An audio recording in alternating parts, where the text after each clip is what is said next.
Welcome to September. I hope you got some beach time like I did. Now I'm back at it, and we can look at what's happening in the Seattle real estate market. August may have been deal season, but like this warm weather, the season isn't over yet. Is deal season going the way of 90-degree days, or is it here to stay for the foreseeable future? With Mercury in retrograde, it might be hard to say where things are going, but I'm willing to bet it's going to be a little high and a little low. Now, who's ready for coffee? Today I want to make some tasty coffee, and then we can chat about what we can expect for the rest of the month for the real estate market here in Seattle. We're going to start with some beans that come through a coffee subscription that I've had for some time now called Trade. Now, they don't give me any money, but I really like their service, so I'm going to do a little free advertising. These beans are Rwandan and are from Verve Coffee Roasters in Santa Cruz, California. Verve describes this single origin Karambi roast as scrumptious and surprising. Scrumptious is not a word I like to use very often, so these have got to be good. While I get to brewing, please make sure to like and subscribe so that you always know what Team Diva is up to.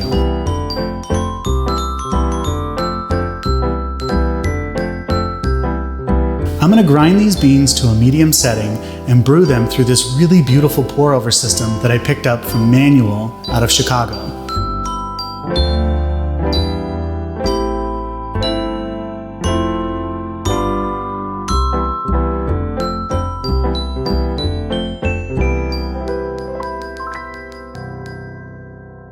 Let's start like we do every month and do a quick review of how the Seattle housing market is doing by looking at the demand rate. Just as a refresher, demand rate is a way for us to see how many buyers are in the market at any given time. Check out our February Coffee with Roy show to see how we calculate the demand rate.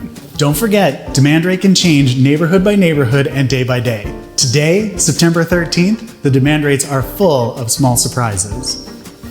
Luxury homes, which are valued at $3 million or above, are now at a demand rate of 8.88, which again is significantly higher than it was last time, which was 5.82. That means for every buyer in the market, there are almost 9 homes available to purchase today.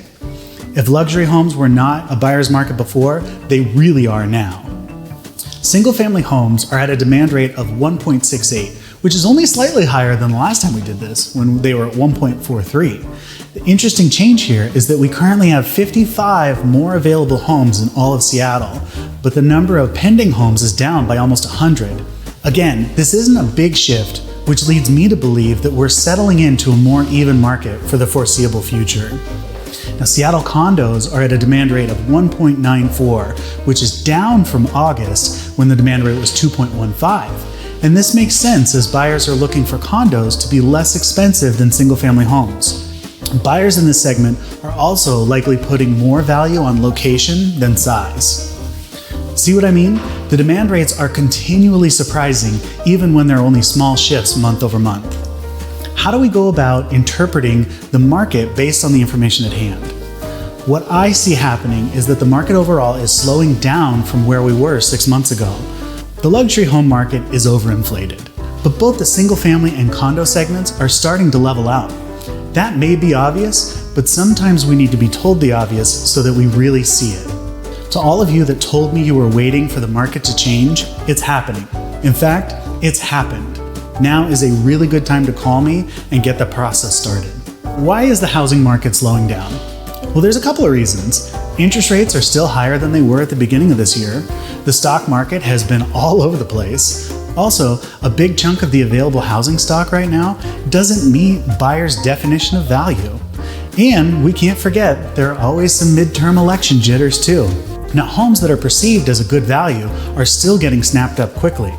We just sold Kim's Greenwood listing for multiple offers. Another factor at play that's a little harder to put a name on, so we call it buyer sentiment, but you can also think of it as herd mentality.